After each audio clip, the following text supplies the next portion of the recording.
Okay, hi everybody. I hope my audio is alright this time because I have had some audio problems. Welcome to the live stream, and before we start talking with Jimmy, let's see who's already here.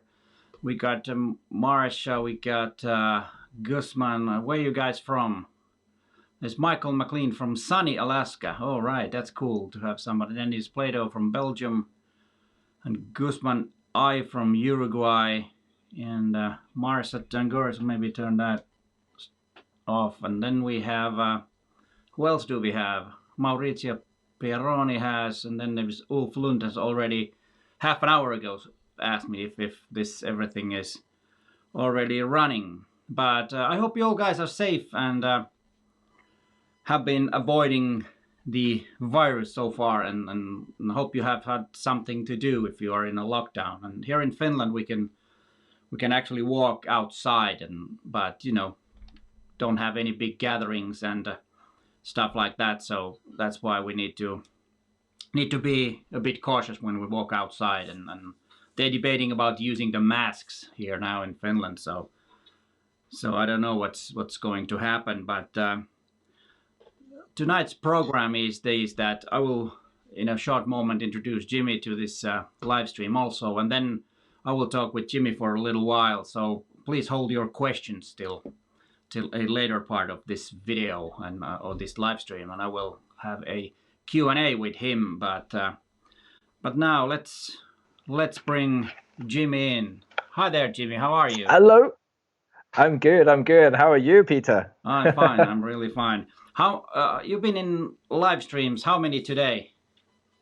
Gosh, this would be my third one today. That's a good one. Today, yeah. That's a good one. Yeah, you had one live stream on your own channel, and then you had a live stream on your Facebook page or on your Facebook. That's right, and that's a daily thing. The Facebook, Monday to Friday. So I have quite a lot of streaming the last since the lockdown began, because of course we kind of stuck at home, and that is, I think, it's a quite good way to communicate to all my friends and families around the globe. That's a good thing. Yeah, it is. It is a good thing, and I've been following a couple of times, doing something else and listening to you on your Facebook. I really like those, and if you guys haven't seen those, that people are here, that you really should go and check out Jimmy's lives during the day. I think, is there a certain time that you're doing those? Yes, for my Facebook, is Monday to Friday between 11 to 11:30. It's only half an hour, quite short, and okay. in the morning, London time. London time, yes. Because I know everybody's got things to do in the day, but if you want to tune in, just have a chat about photography, or just chat to me in general like a friend, and I'm there for you every morning, Monday to Friday. And Wednesday is my YouTube live. It's more photography, heavy, and it's more Michael Four Thirty Olympus kind of thing. That's every Wednesday between 3 to 4:30. It depends how long it runs. So I'm quite flexible with that. So that's every Wednesday, 3 p.m. start London time. All right, that's cool. I've been following that also. I haven't been really active commenting, but been following this sometimes. Just turn it on and do something else, because I've had quite a lot of things to do also with the live streams, because we're doing this Home with Olympus thing here in Finland. It's in Finnish. Right, cool. Yes. Gathering people in Zoom. They've been having Q&As and. We have similar thing in London, UK as well. We have the Olympus UK are doing similar thing about so you have the same hashtag, isn't it? Home with Olympus. Yes. Yes, I think it's the same thing that Olympus is doing globally in different countries, and I think that's right. That's really cool, and people have been asking questions about it. It's more or less like this, even though they're in Zoom, so we can actually see their faces and they. Yeah. It's excellent. Yeah, it is quite nice to have that. Okay, there is something wrong. The stream looks really really bad. There's something wrong with the bandwidth, but we can live with that. You guys can. Yeah, no problem. It's technology. Unfortunately, it's still not as advanced as we hope it to be. Even though we are in 2020 now. Oh yeah, that's true. That's true. Yeah. But let's start with. We already covered that you've been doing a lot of live streams, but let's go way back. When did you start photography, and why? Oh, right. Okay. Oh, that stretches all the way back when I was a teenager, I guess, and so that's light years away now. That's a long And time ago, so right? it is a long time ago, yes, and I'm actually a lot older than you might think. I think Peter and I actually had a discussion last time when I met Peter in London, and we were talking about age. Yeah, we did. Yeah. Well, when did I start? Okay, I guess it really started. My first camera was given to me, when I was a student, from my mum. It was a 35mm point and shoot, like compact, nothing fancy. It's just a simple point and shoot camera. At the time, I was actually moving away from my hometown, which is Hong Kong, and I went to Canada to study. So the camera was given to me so I could take some pictures and kind of document my journeys when I'm studying abroad. That's kind of how I started it. But I would say for the first 6-7 years, I did not pay any attention to photography as an art form or anything serious. I was just snapping. But it did document my journey, and I had some really kind of interesting shots when I was living in Canada. But my real interest really starting when I was at uni, and I was inspired by my classmates, and they were actually more serious amateur photographers. So they all had SLRs, like back in the days, not DSLRs, the proper film stuff. They have film SLRs, and we went on to road trips, and I still had the same point and shoot I was using, and but they all had big SLR, big lenses. So we went on a road trip. We drove all around the UK, and so we went to Wales and Blackpool, Scotland, Inverness, all the way back down to London. So I think it was an 8 days trip. So we took loads of photos. All of us took loads of photos. And when we got back to uni, and we developed all the photos, a week later, we got all our photos back. I was stunned by the quality that they could capture. At the time, I didn't quite understand photography. Obviously, nowadays I would kind of say that you can shoot nice photo with any camera that you have, as long as you have the eyes and the mindset to do it. But obviously I was kind of, that's how kind of ignited my fire, photography inside me. Then I thinking a little bit more and about photography, and I starting to save up for my first ever SLR cameras, which was a Canon. And so then I kind of stuck with Canon afterward, and I spent years after I got my SLR. I was using it for a long time, trying to perfect my skills. I went on to trips, doing a lot of general travel photography. So I continued that theme until I moved into digital in 2005. And that's when I bought the first full-frame Canon DSLR, which is the original 5D. At the time, I was already earning a little bit of money from weddings, so I was able to, get that camera and utilizing all the same lenses already got from the SLR age, bung in there and just started my kind of professional journey there.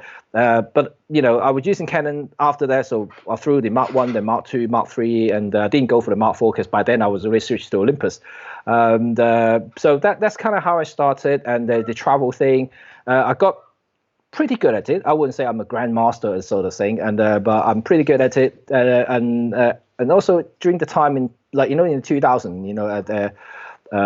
blogging was the thing, and I'm not sure all the viewers that watching this now at the moment, how many of you still remember blogging back in the late 90s and the early 2000s, when everyone was like going onto the internet when we're still using a dial-up 56K modem, and then the easiest way to do something, that you can't do anything live stream. There's bandwidth just not available for that.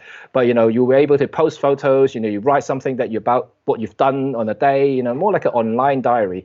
But I started this blog about travel. I published a lot of the photos that I took when I was traveling, and one of the series actually caught some attention, and eventually I found out that it was Business Insider in the US, because they actually phoned me, because I left the telephone number on my blog. So they actually call me and say that I think your photos and your blog are actually very interesting, and so we would like to feature your photographs and also maybe do an interview with you. And so at that moment, I think that was the turning point in my kind of photography. I thought, oh, is my photography actually good enough to be appreciated by other people? And then my blog viewers and the blog readers, and then I think that at that point really switched, that kind of like a switch, kind of, oh, okay, maybe I can do something with the camera, and I also decided to move from like semi-pro to full-time professional, and just moved on from there, and I just never stopped. So just doing a lot of travel still, and then starting moving into weddings and doing a lot of portraits, environmental portrait and documentaries, and up until now. So that's kind of like short, even though it's not quite short. Yeah, well, that was interesting to hear, and actually it was a very interesting story, and quite common actually, that you kind of like start with a hobby and then you kind of like fade in. That's exactly what happened to me. It was my hobby, and I had a camera, and then all of a sudden I realized that wait a minute, what's happening here? And then sounds familiar. So you started mostly with weddings, right? Yes, well, that's what paid me. If I wanted to move into professional, and I need something that basically pays my bill, and then so wedding was the first thing, because the friends already saw my photos, and I think, kind of go back a little bit now, that my first ever wedding is actually first few weddings were all friends' weddings, because they saw my photos, saw my blog, and they knew that I was a pretty okay photographer. So they asked me, "Oh, if you do you want to be my photographer?" So I said, "Okay, why not? But don't expect too much from me." And but I think it just kind of snowballed from there. They saw my photo and they pass it on. As you know, that in weddings, it's all about word of mouth, and people see the photos. It's quite easily spread it, like to friends, other friends, and then the friends' friends, and then you kind of got that snowball effect going on. So after a couple of years, and it just suddenly become a wedding photographer. Yeah, actually, I did quite a few weddings when I had a studio here in Helsinki, and my secret was Google advertisement, because nobody else was doing it. And every time somebody Googled the wedding, which is called hääkuvaus here in Finnish, then I was always in the first one, and I always got so that was really good, and nobody else was doing it, and it was cheap. It was like 10 euros. Oh yeah. For long time ads, because nobody else was doing it. It was so cheap and effective anyways. But then it changed and it got expensive, and things changed, and I don't have the studio anymore. Yeah. But that was I don't have a studio. Yeah, I think especially in modern day photography now, a lot of people do prefer location than a studio environment. So they like to go outside and shoot. They like an epic background, where they have a waterfall, like mountains, the sea, whatever, like they just like that more than just a studio and a background, Yeah. So I think the style of photographer, clients, also changed over time, and now they definitely prefer the outdoor than actually inside, for sure. Yeah, or location indoors somewhere. If it's a big, ballroom venue, they might want it there, but no studio. That's for sure. How much did wedding photography change during the times that you did? Was there any differences in what people or mainly the bride wanted? What you mean style wise? Style wise and style definitely changed. Like I did my very first, I would say 3-4 weddings in film. And of course, in film, you are practically limited by a lot of things. And first of all, is the cost of the film. So you're not going to take thousands of photos. You're going to be taking like 200-300 photos. Taking like 5 rows, 10 rows of films or 20 rows of film, and they're kind of like the maximum. And you're not going to be documenting like the way we document these days. You're not going to That's true. machine gun every wedding. It's not going to happen. And even from the 300 photos or 10 rows of film that you film, you probably only give your client maybe I don't know 2 rows worth of films. That is good and also like presentable. Just like anything, you have to make sure that they are up to professional standard before you present to the client. So like it's always quantity is one thing. Of course, that is changed dramatically over the years, and from the film era to nowadays, you give your clients hundreds of photos, if not thousands. Some photographer I know that they're giving people like 2,000-3,000 photos, and I don't do that, but I'm still giving out quite a few hundred. So it's changed in that sense. So that means you are, and also like quite different in photographer wise, that we didn't used to have to develop our photos. I mean, we could, but then we don't. We just send it to a professional lab. You develop the photo, you give it to your clients. Once you view which one you want to give it to them, and you sell the prints. And now, you shoot all these photos, you process yourself. So you actually have to spend all this time in post-processing. After the wedding, it could be another week before you can actually like go through all the photos. And so it's, I think from workflow wise, it's very, very different. And style has changed, of course, because of something that I just mentioned about quantity, and so now the brides or even the couple in general, their expectation is different now. They now expect a lot of photos to start with, and also I guess in terms of proper artistic style also changed a little bit. I know a few years ago, like I would say 5-6 years ago, a lot of people were doing documentary things, and people were just snapping away a lot of snapshots. But now they are, they've seen enough of those snapshots. So if they want it a little bit more, now they want a little bit more artistic snapshots, still a snapshot, but just in a slightly more artistic way. So they would like motion blur a little bit. They'd like to show a little bit of actions.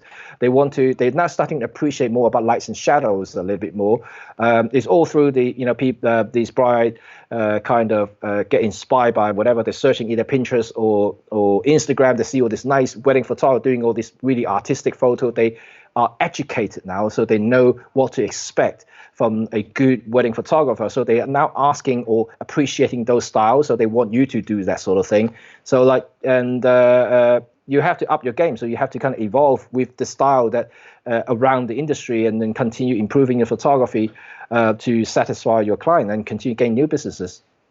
That's exactly the way it is. And I remember, if we go back to the film era, I used to do also weddings with film, and the biggest question was always the budget and the budget of film, how much they wanted to pay. And I remember a few times when, I had, let's say that they agreed with 10 rolls of film, like 360 photographs that I took. And then let's say it's the reception. I go to the couple and let's say, okay, I have done everything, and yeah, just take a couple of more rolls, no problems. And then afterwards, when you're sending on a bill, they start to say that we agreed on 10, or why there is 12. Well, they usually didn't remember. That didn't happen many times, but a few times, and it wasn't a big thing. But that's something that's not going to happen, now, because you can just tons and tons of photographs, and there's always a joke about wedding photographers that you work only 1 day a week, but that's not the case. It's actually one wedding might take the whole week with all the preparations, all the negotiations, and then the post-production and all that stuff. So it's actually really hard work. But sometimes, at least in the States, they pay quite well. I think you mentioned the correct word there. In the States, they do pay a lot better than I think in Europe in general. Yeah. And we're doing the same work, but they definitely get much higher pay in the US than in Europe in general. I think I think our charges are very equivalent, between UK and the rest of the Europe, and we're very similar in terms of charges. And but I from what I heard from my other friends in the US, and they definitely get at least double the price that we are getting paid in the UK. But there's also one thing about the clients. They also have a what do you call it? If something goes wrong, then you need to have insurances. You need to pay it goes the other way around. That doesn't happen, at least in Finland, that many times. Just bad luck, but they might sue you if the photos are not good enough. Well, that's definitely true. Especially I'm trying to not trying to say any bad thing about Americans, and but there are definitely a lot more lawsuits going on in the US than in Europe in general, I think. But we as a profession, you do have to buy insurance. Whether you're going to be public liability and public indemnity, professional indemnity. That's the one that if clients that sue you in anything, that's what covers it. But public liability, that covers, if your equipment somehow, fall and hit someone's head, and then, or damaging something, the hotel's lovely painting or sofa, they all cover through that insurance. So it's a lot of insurance. And this also, like, people don't realize, as a professional, we do have a lot of costs that we have to pay, and like insurance and in equipment, we actually literally destroy our cameras every 2 or 3 years, because the amount of photos that we generated And then we upgrade. We're not really upgrading. We are actually replacing the camera because it's broken. Yes. And so like these are our costs. And we have to build into the charges that we have to charge the client. And so like every little thing we do, we just never really tell the client. They actually think that, oh, you stand there for a day or two and then you earn that sort of money, and then but they don't realize the time we have to spend afterward, before and after, and also like the equipment, all the essentials that we have to do.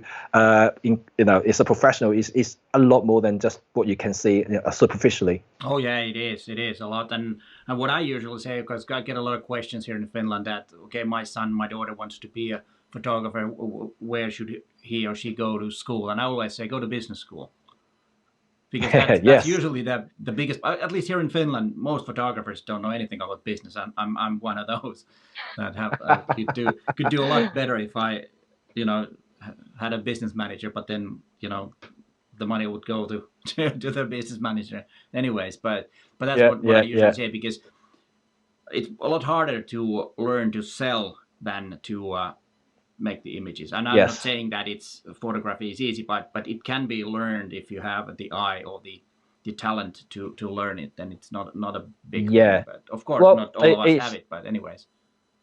Yeah, I mean, like any businesses, is especially customer facing businesses. Like wedding is actually customer facing. You have to deal with the clients on the day before and after and everything.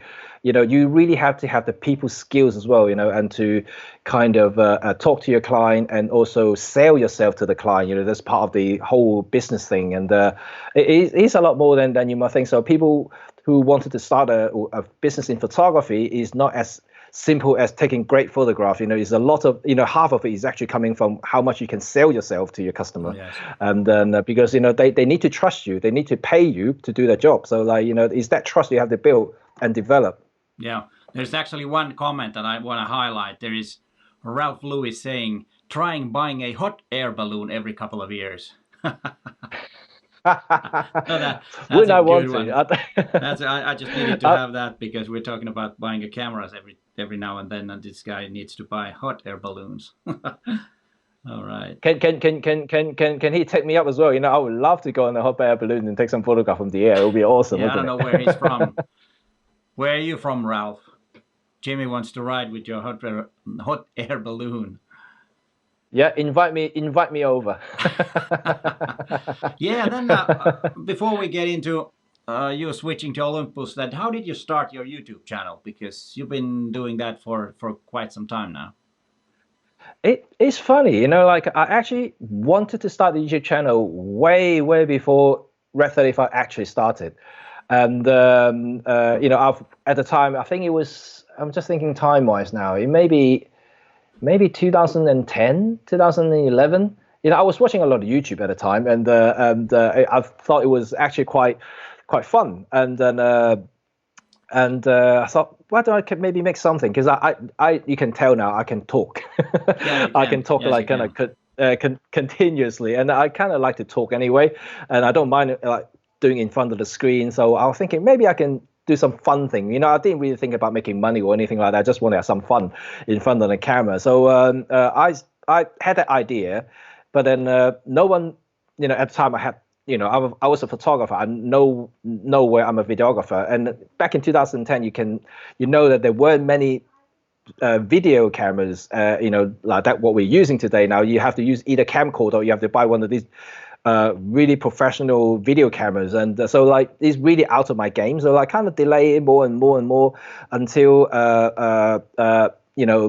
I see some of the mirrorless cameras starting to pop up with video capabilities, and I know Canon, which the one that I use already take really great videos, but then you needed to have a tripod or a gimbal, because it's not stabilizing anyway, so it's a lot harder to do by yourself. And also tracking is also not something that you can easily do like what we can do these days. So a lot of technological limits that weren't allowing me to do it for myself. And I know there were a lot of YouTubers doing it by themselves, but they were sitting down. They're not doing what I like to do, which is walking around the street. So I need something really more dynamic, like something that can actively track my faces and things like that. So that really didn't happen until I guess 2015, and I finally got a few friends. I wanted someone to film me, so then I trying to ask around who can film me, and or just accompany me. So you need a spare pair of hands, and they can film me at different angles. And I mean, I could do it myself, but in London, it can be a dangerous game to leave your camera on the street with a tripod. People can easily just take the whole thing, and run away with the camera and everything. So like, I could do that, but I was too worried about losing my camera and everything. So like, I'd rather have someone actually manning it so that I know that it's not going to be lost. That's why I'm asking for a partner. And so somehow that I asked Tracy, you probably heard her name quite a few times already in my channel. So she's kind of my video partner. She's a great editor, great director. So it's really good that she's already in the profession. And so she helped me with the video side of the channel, and I'm continuing fronting the channel. But of course, you see in my channel now, and a lot of videos I also edit myself. And so it's not that I weren't capable. It's just I didn't want to leave my camera on the street and people would just easily take it away. And that was really the reason. But I guess that's just how I started it. And then the idea was to have fun, and then with photography, and somehow that I got into this Olympus game, and then after I switched to Olympus, and I thought, why not just use it as a way to start talking about something fun. Yeah, that's really interesting. And you also have another channel which is your own name, is it? That's quite new, is it? Yes, I do. Yeah. And that is brand new. Yeah, it's not much going on at the moment because I'm still preparing for my first proper video to be uploaded. At the moment, the channel is used to broadcast the archive from my Facebook. So like my Facebook stream that I just told you about, that happened Monday to Friday. So all those videos can be viewed in my YouTube channel, because once you put it on Facebook, the thing is it's stuck on your timeline, so it's really hard to go back to, let's say, 2 weeks ago, and you have to scroll through anything. So I just tell everybody that you can actually access it from my page, and then because it's all listed in there, you just go back to the dates that you missed, and you can just go back and watch it from there. It's a lot easier, more organized. So at the moment, it's used for archiving. But then I have plans for my YouTube channel, which is going to be a little bit different to RED35, because RED35 obviously is a lot about reviews and things like that. So my channel would be a lot more about fun. This is the kind of thing that I really wanted to do, is about having fun.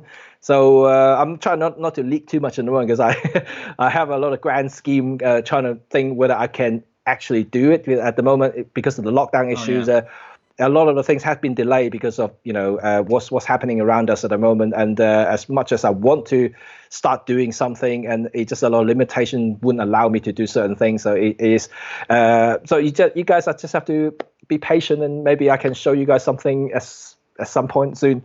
Oh, let's hope that you have a chance, because when I saw that you're putting that up, I was really interested in, but of course I can understand it is delayed. But go people to YouTube and search Jimmy Cheng and subscribe to his other channel also, and let's see what he comes up with. That's gonna be really interesting. Having said that, there are, I think if you on YouTube trying to type in Jimmy Cheng, I couldn't believe my eyes. There are about like 30 or 50 Jimmy Cheng in it.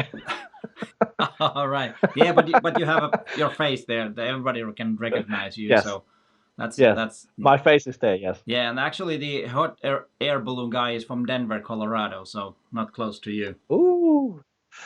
Wow. I would like to come to Colorado. That sounds like a cool place to be. Oh yeah. But let's start talk about some gear now. When did you switch to Olympus? Of course. When did you switch to Olympus? 2006. Well, okay.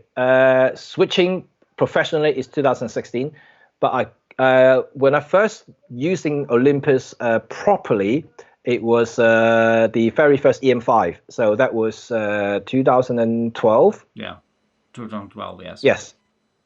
So because I was in Hong Kong at the time, and I saw this advert about the EM5, and it was this silver. It was a silver model. And then it just had this big giant poster, and I was walking on the train, and coming out and saw this big giant poster of the EM5. And I was just staring at it, and I was having my Canon camera in front of me, and I saw that poster with the EM5. I was like, God, that looks way better than my Canon. Seriously, that is so sexy looking. and I, you know what? As soon as I saw that poster, I went straight to a camera store. Do you have one of those Olympus camera in the poster? You know, I just want to see it in my own. I want to see it and feel it. And then, you know what? 5 minutes later, I got a camera in my hand and in my box. I just carried away. Yeah, it was the look. I mean, I had to admit, it was the look that really got my attention, and then I got the camera. And then soon realized, as soon as I took it out of the box, I didn't have any lenses. Of course, I took the kit lens, which was the 12 to 50 EZ, you know, the electronic zoom kit lens. Yeah. And so that came with the EM5, and so I was shooting with that for a good 3 months.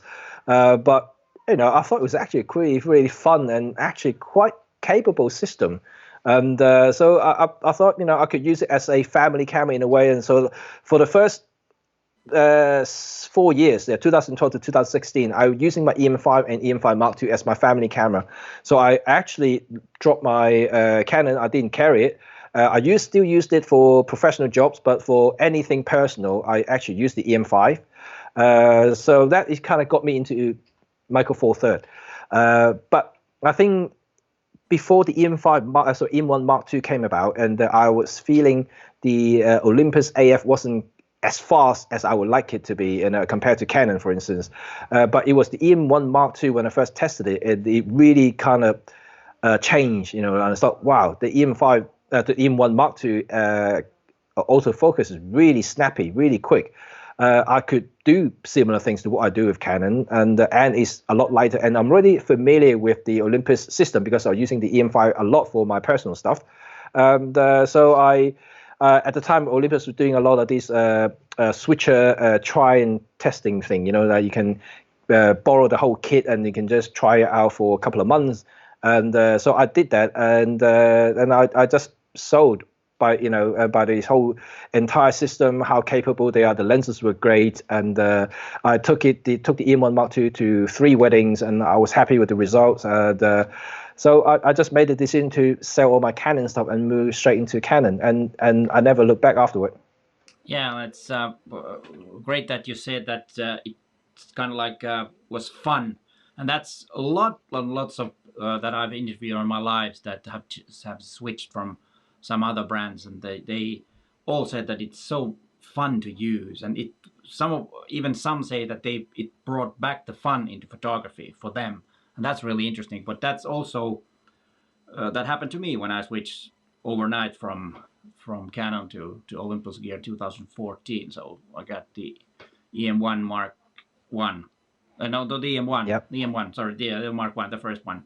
But at the time I had a Panasonic GH4 as a video cameras because at that time the video wasn't really good.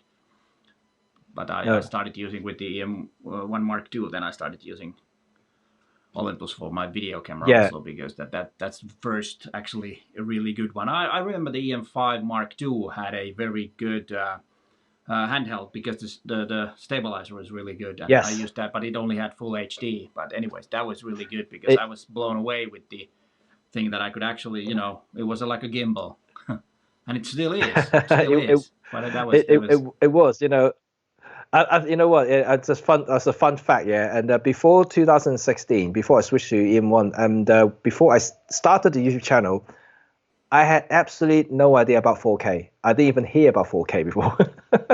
And you know, I absolutely a video virgin. I didn't even know anything about it. And although I did use the EM5 Mark II as a, you know, family camcorder kind of thing, you know, just film clips of my kids running around and doing silly things. Apart from that, I didn't really use it much. In video spec, I'll use a lot for photos. And but that you know, that's kind of like the first taster of stabilization in video. I thought it was just really good. I took it to some fun road trip, and I was hand holding the camera when the car was moving. It was super stable, and I was pretty impressed.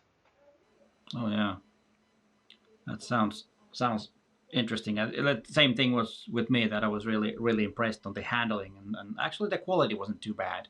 But of course, 4K is something that is, well, at least for me, is really good because I can crop the image a bit and use that, because usually everything goes out full HD anyway. So then I Yes. have more space on that. And actually, when the image is made smaller, it actually is a bit better quality too.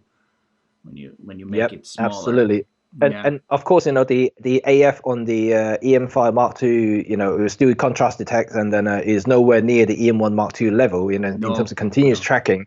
Yeah. And even like what I'm using right now and for streaming is the EM1X. And this is also fantastic, just like the EM1 Mark III. And you can do this sort of like continuous focus, really cool. Like you focus on your hand, you just kind of walk away, it just goes straight back to your face. It's just really awesome. Yeah. This is something I would trust the camera to do it automatically rather than I have to ask someone to man it. And so it's great for a single man content creator. I think it's really good. It is really good, and actually it's the M1 Mark II and then the EM1X and EM1 Mark III are the cameras that you can actually use the autofocus all the time when doing video, and especially with the EM1 Mark III with a very much improved face the face detection. The face and eye, that's it. Face and eye detection, or priority, what it's called, because face detect that's a bit confusing when you're using the face. You need this face and not the face. Yeah. So, very, very soon, I think in the future, we probably don't even have to touch the camera. Just going to speak to the camera, like, now let's roll. And it's going to start rolling and start already, like, kind of know where I am and just start everything automatically. Yeah, you just have to tell the camera who you want it to, because it knows your name already, because it can take it from the cloud. It can recognize you. They already have this facial recognition, right? And then they have all these, especially like, Olympus now doing this AI subject tracking thing, Yes. I'm pretty sure they can do something, theoretically it's possible, just facial recognition is already there, all you need to do is just build a profile and, okay, this is you, and then I just want you to focus on me, forget about anybody else, it just lock on myself, and then that will be it. That will be really good. Yeah, that would be totally cool. You could tell that, okay, this is Jimmy, and I want you to keep focus on Jimmy all night, and then it will just follow. That would be, actually probably would be possible. Well, actually, in Sony, in the Sony cameras, I had the tiny Sony RX100. I know it's not Olympus, but I had that camera, and inside in the menu, it actually say you can prioritize your face, and but it never worked. Okay. It never worked, but you can do it. There's an option for it, and then so. I have no idea. It just asks you to take your photo as like you can kind of point the camera to yourself, take a photo. So it's supposedly, I guess, kind of recognize your face, and then it would just somehow try to cross-track, which face is what, and then and trying to prioritize you as the main focus. But I tried it so many times, and none, not a single time actually works. And it's just trying to track whatever face in front of me, and then forget about it. So at the moment, it's not there, and I'm hoping that one day this sort of thing will happen. It will be really cool. Oh yes, but I think it's time for some Q&A, and there are already some questions, and let's see what we can start. Let's go back. There was one question that I was looking. It was this is an interesting question, which. Do you know what is the difference between an Olympus Visionary and an Ambassador? I don't know. What's the deal? I think it's pretty much the same thing, but a different name, I guess. Yeah, in different countries, they have kind of different meanings, and which is a bit weird. I know in the US, and they have educator, and then they have visionary, and they don't have ambassadors. And but they I'm have not sure. I think blazers. Yes, they have. No, they have the Olympus Explorer. Explorer, yeah. Yeah, they have the Explorer. So they have like 3 types of people who are associating with Olympus at different levels. I think the visionary would be the top level, which you are actually actually properly representing the brand, and you will be involved in a lot of activities and test programs, for instance, and everything like that as well. And the educator will be more hands-on with the customers relations and that kind of thing. You go to events and you talk to other people. The ambassador do the same thing as well, but just will be on a slightly limited level. And then obviously the explorer will simply just be the content creators for Olympus. So they would be sent out to do something and generate content, and from time to time, whether it's going to be videos or photos. And then, of course, in Europe, we have totally different names again. And we still have visionaries, and you are visionary ambassadors. Yeah. And but in the UK, we also have visionaries as well. But the visionaries is more like a name thing in a way, that they don't do too much socially at all. And then and a lot of these visionaries in the UK is actually not that many, to be honest. I think there are about 5 of them in the UK, and they are all industry leaders. So they have a lot of bells and whistles under their belt. So some of them can be a veteran National Geographic photographer, and some of them could be a really renowned journalist, wedding photographer. They are the kind of like top guys in the industry for respective fields. Then the ambassador would be kind of my level, which is the active professionals, and then also very good at what they do. And because at the end of the day, we have to provide customers the confidence that you can use your camera to that potential, and this is what we are. And we also, like, similar to the US, we are basically equivalent to the visionaries there. We can get invited to events. We do a lot of top level stuff, and also get to test gear from time to time, and also generating contents. And then at the other level we have in the UK is called mentor. I'm not sure whether Finland has mentor. Do you have mentor?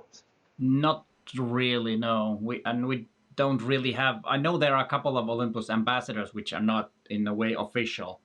So like you said about the visionary difference from ambassador, I would consider myself more like an ambassador than a visionary. Yeah, so I'm not a former National Geographic photographer or a famous photojournalist or anything like that, but more or less I'm. I guess different countries do have different terms, and in the UK we have mentor, which is basically like the almost like the explorers in the US. Yeah. Then there is actually, I need to, let's see, I have some, let's take that away and put another one. There is Rick Berry saying, visionary is someone creative, and ambassador, you've sold your soul. Well, I don't know. I've sold my soul too. So like I said, I'm more of a ambassador than a visionary, but that's a good one, Rick. Rick has always very good. Okay, then there is a question about how did we become visionaries / ambassadors. And for myself, I can say that I was asked. I switched from Canon in 2014, and I think it was 2016 then when they asked me to be a visionary. There have been some talks before that, but the program was on hold for many years, and they kind of like restarted it in Europe to be more proper. So that's when I started, and now they are, I think there are 5 or 6 here in Finland. I was actually the first one. There were 3, but they just announced me as the first, which was probably because my name was started in the you're the grandmaster in the Olympus visionary in Finland. Yeah, in a way, yeah. But the only thing that I was first because my name was first in the alphabets. The other ones are, right. That's probably the reason that I was introduced first here in Finland. Yeah. I'm actually on top of the page as well. If you go into the ambassador page, and I think also because of my alphabet on the surname. Exactly. Yeah, and for me, and I think also similar, in terms of switching, and also the work that I created,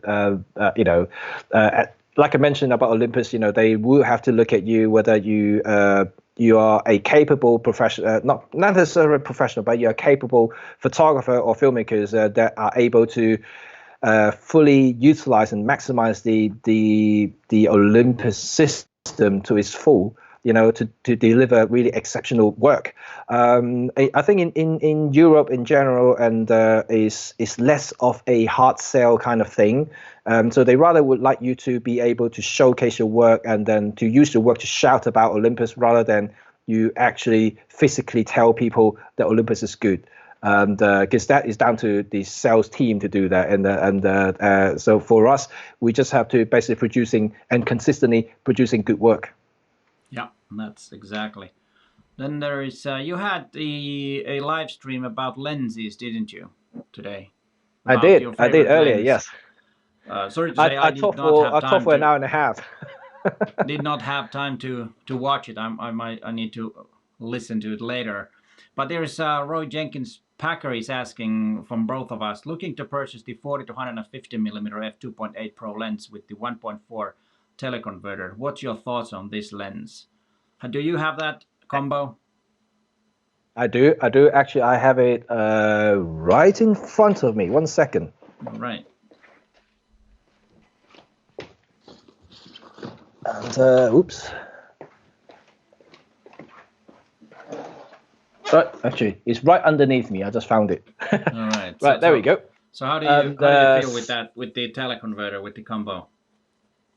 Really good, and but you have to understand that using any type of teleconverters will always do two things: slow down the AF, and also it will decrease the optical quality by just a tiny little bit. But it's just the matter of how much is being, decreasing quality, and also how much is slow down AF. And I'm quite happy to say that the MC14 and the 40 to 150 Pro, when you use them in combination with the the latest crop of cameras, you won't see much of a difference in there. I think it's performing really, really nicely. I love this combo a lot, and because it's just how compact it is. You haven't seen the MC14, and it's really slim, very small teleconverter. I haven't got it with me at this moment. It's I have in my studio, but I have the lens here. But the actual converter itself, it really just, I think the thickness of these two these little lens rear lens cap, so it's very thin. So I can show it. Let's see if I can find it. Well, here it is actually. It's about, let's see if it can focus. Yeah, it's about this size. Yes, it's really small, isn't it? Once you slap it on the lens, and you really don't feel it, and you really instantly gaining 1.4 times magnification. So it's really, really good. So your 300 equivalent will become 420. It's just cool. I think it's cool. It is cool, and I think it's a good combination. And I don't really use long lenses that much. That's why I have this with the 40 to 150, and I don't have the 300 millimeter because I actually don't need it. But and also, like, you're not really longer than I use this. Yeah, and you're not losing a lot of light either, because this is already 2.8. When you use the MC14, you're only getting like 3.5. So, and that is a constant aperture as well. Yeah. So it's really, really good in that sense. That's true. And then there's an interesting question from Greg Schroeder about the AI that Olympus M1X has. What do you think are the next? What I'm using right now. Yeah. What do you think are the next subjects that could be added? Any idea? That will be interesting. I frankly don't know, and then but even if I do, I don't think I will be allowed to say anything before the official announcement. That's always. I will be instantly killed by Olympus, so I don't think I can say anything. But and what I would like to see though is perhaps more advanced human traction. And like that would actually recognize a body and also track from that particular body instead of just faces.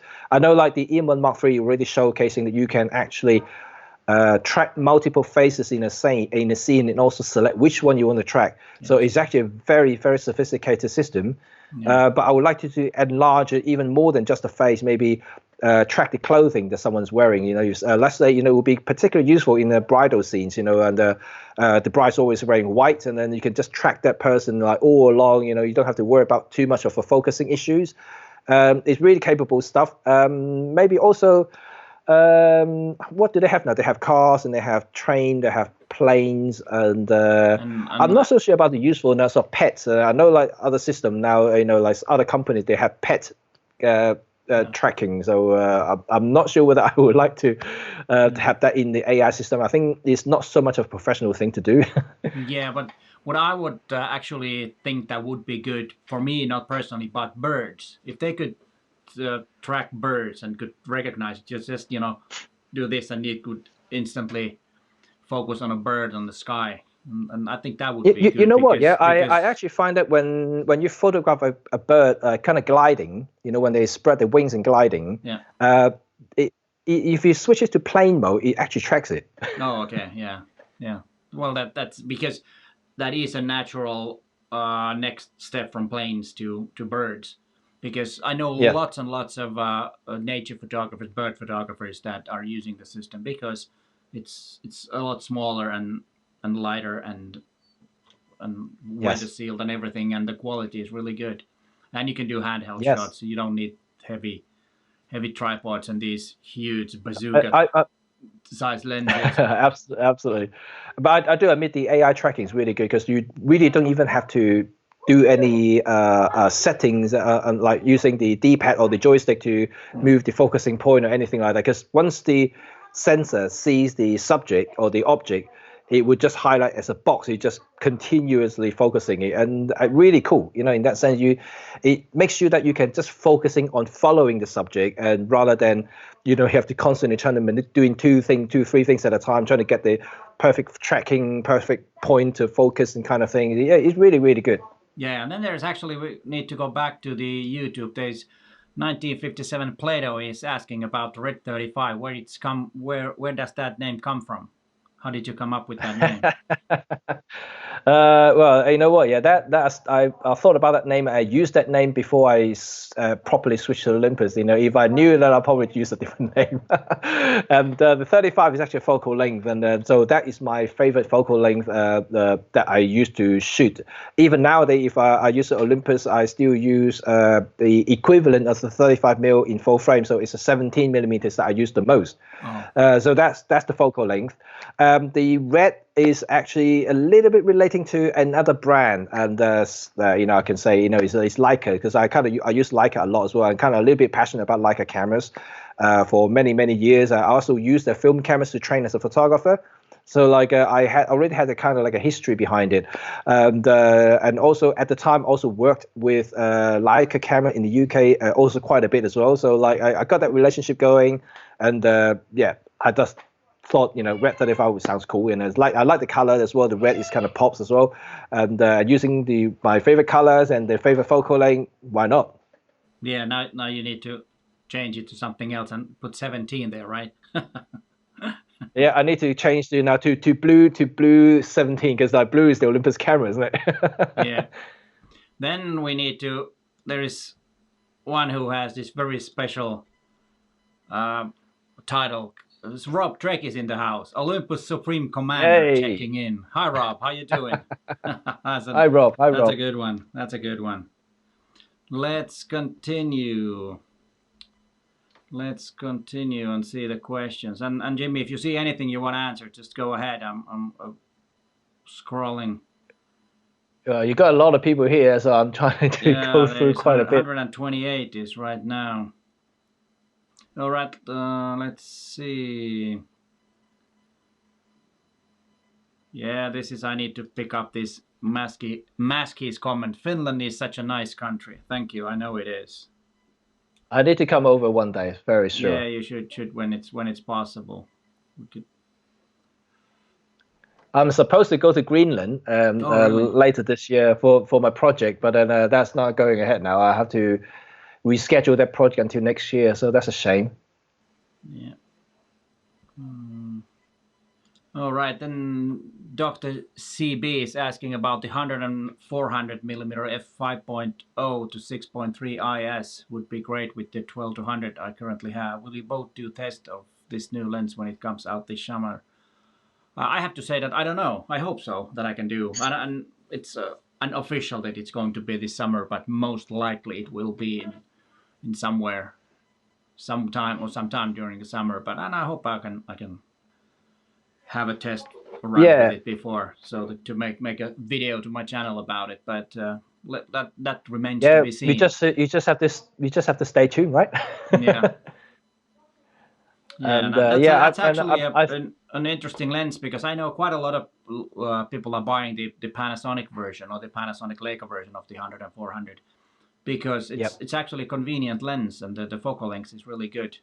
And so I'm really glad that actually Olympus is making one of those too, so that people. Yeah, but I think what I'm looking forward to see, not even just test, is the obviously the new Pro lens, the 150 to 400 Pro lens. That will be a beast, and I can guarantee that. I always refer to that lens that has been announced 3 times already. Would you get one though, Peter? No, I don't need one. No, I might borrow if I need just to test it, but honestly, I don't need that long lenses. So you know what to after what I've been told, potentially how rare that lens is going to be, I might actually get one. Oh yeah, maybe. Not most likely. I won't. Yeah, but it will be interesting. I think that will be a cracking lens, especially it's got a 1.25 teleconverter built into the lens, and a click of a switch. It would just magnify instantly, and you can still use the MC14 or MC20 on top of it. So that would be something. If you put the MC20 on it, you will have a 2,000mm lens. God, imagine that 2,000 that's something that I millimeters. want to try. If I hope it's possible. Then I don't know if it's gonna be possible, but yes. Yeah, it will be something. I mean, I can definitely shoot the moon properly. Let's see. What else? Somebody's asking about the sharpness of the Pro lenses. John Eliopoulos is asking, how sharp are the Olympus 1.2 lenses? 17, 25, 45 wide open. I'd say they're extremely sharp, and they have this tethered bokeh too. Those are really my favorite lenses by far. Of course, the f1.8 lenses are nice too. If you have a smaller OMD body or maybe a pen series camera, but those lenses are really nice. They are, and like I mentioned, my favorite is the 17 1.2. You know, is almost always on whatever camera that I'm using at a time, and it's just a brilliant lens. You know, in my talk today, and I did talk about between the 1.2 and the 1.8. I mean, I said to people, if you are not making money from photography, or you need the weather seal, you know, the 1.8 version is perfectly okay. He's sharp enough. He's definitely sharp lens, very good rendering as well. And but you know, if you're making money from photography, I think you can't go wrong with the Pro lenses. I know it's more expensive, also bigger and heavier, but you will need that ruggedness in a professional environment. You know, not so much about weather seal as well. You know, if you are working as a professional, you know, if you're working in weddings, for instance, your camera, you can't really take care of camera to that extent that you kind of babysitting it. You know, you quite often you bang your lens here and there. You know, you need something that will perform even though after some sort of knocks and bumps. You know, you're making sure that it still perform to the professional standard, and that's what the professional lenses are for. Oh yeah, exactly. Well, let's see what else there is. Yeah, this is also interesting one from Patrick Rose. Should Olympus make a street camera to rival the Ricoh GR3 or Fuji FX10? Well, they have Pen F, which I sincerely hope that they will make a Pen F Mark II, because that is a beautiful street photography camera. There we go. What is that? That's the Pen F. Oh, that's the Pen F, yeah. Sorry, yeah. I don't have a lens here because I put the lens on the EM5. Oh, okay, yeah. And that's really good. And the best part about Pen F is the viewfinder right in the corner on the left side. That makes your the other eye can be looking around at what's going on outside the frame, which is really essential for street. So you can do they can do 2 eyes at the same time, so you see what's walking into the frame, and that's like a typical rangefinder style of photography where you can see what's coming in, so you're prepared for it. Oh yeah, exactly. And I really hope that they make, but no official word about that, but that would be totally totally cool. And I think they, in a way, they have a rival to those cameras. Yes, absolutely. And and also another guy asked me about the other day, say, oh, should they make the next TG, the tough camera, to be a bigger sensor camera, that kind of be basically the Ricoh GLD series, and just make it a street camera, But if you want the same ruggedness, it will be bigger than the GR. Because if you think about the tough is you can dive with it for 15 meters, and then you can crush it. You can use freeze proof. All these G-Shock kind of like a camera. If you want to build the same shell for a bigger sensor camera, that will mean that the camera will probably be bigger than the Pen F. Yeah, that's true. That's true. Let's see. And then there's this question that pops up sometimes. Mark Hughes is asking that, will Olympus ever use a higher megapixel sensor? The official statement says today, no, they won't. But we don't know what they're going to do in 10 years. That's, of course, different. But not in the near future is my take on this. Well, it's a lot to do with I think maturity of the market itself, and I know. We talked about something like this before, about high megapixel cameras and whether it's actually suitable for everybody. And majority of you guys now should know high megapixel doesn't count for everything. You really need to have that need for that high megapixel count, and where you're going to display your work, or whether you do print big. These are general questions you're going to ask yourself, whether you will need it, or if you want to just crop the picture, why don't you just invest that money into buying a bigger zoom lens and then get closer in a pixel terms, and rather than crop in, because when you're cropping pictures, it is no difference in using a even smaller format cameras, and it just you don't have the same compression in terms of field of views. The bokeh is not going to be the same, and so I don't discount people cropping. I like cropping depending on what sort of content I want, but I wouldn't go extreme cropping. Like if you have a 48 megapixel camera, I would crop into a 12 megapixel, which is only cutting a quarter of it, and then so that's not photography. You really only cropping quarter of the frame. You really should use a different focal length when you first take the picture. Yeah, that's exactly so. But let's see, what else do we have? Then Rick Berry is asking about, do you guys suffer from gear acquisition syndrome like your Olympus Supreme Commander? If so, what's your worst example? I don't really. I like gear, but I don't really suffer. I do have a lot of gear, and I think it's one of those Olympus Supreme Commanders live. We started talking about how many cameras we have, and I have to admit, and I do have quite a lot, and. But I don't. Those are maybe collector items. I don't know. Maybe I'm just explaining that I don't have, but I do have a lot of gear for different kinds of things, and that's part of being a professional. That you need certain things, and you need some backups, and you need stuff. But well, if that can go, whether it's going to be necessary stuff, that's another thing. Yeah, but usually I do. When I buy something, I have to, for myself, kind of justify that. Is that gonna make me a better photographer? Is the client going to get better images if I have this and that? But still, yeah, maybe I have a little gas.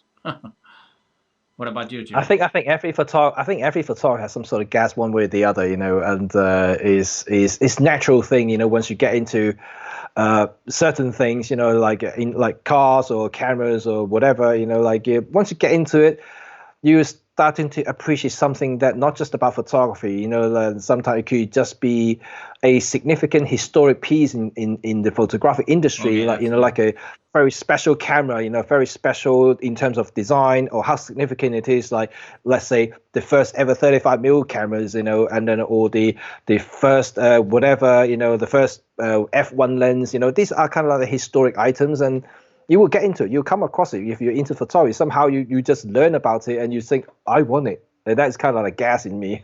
Yeah, and then I would say that if you walk in a street and you see an ad of a beautiful camera and you go and buy it straight away. Ain't that gas? I'm You're referring speaking to from personal experience. yeah, I'm referring to a story that Jimmy told when he got his first Olympus camera.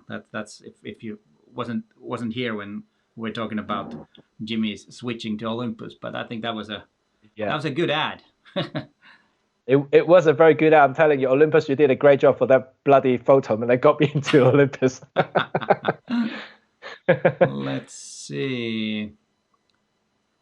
What else? Okay, this is an interesting question that David Crooks is asking.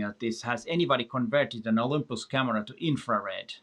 Have you ever tried infrared photography, Jimmy?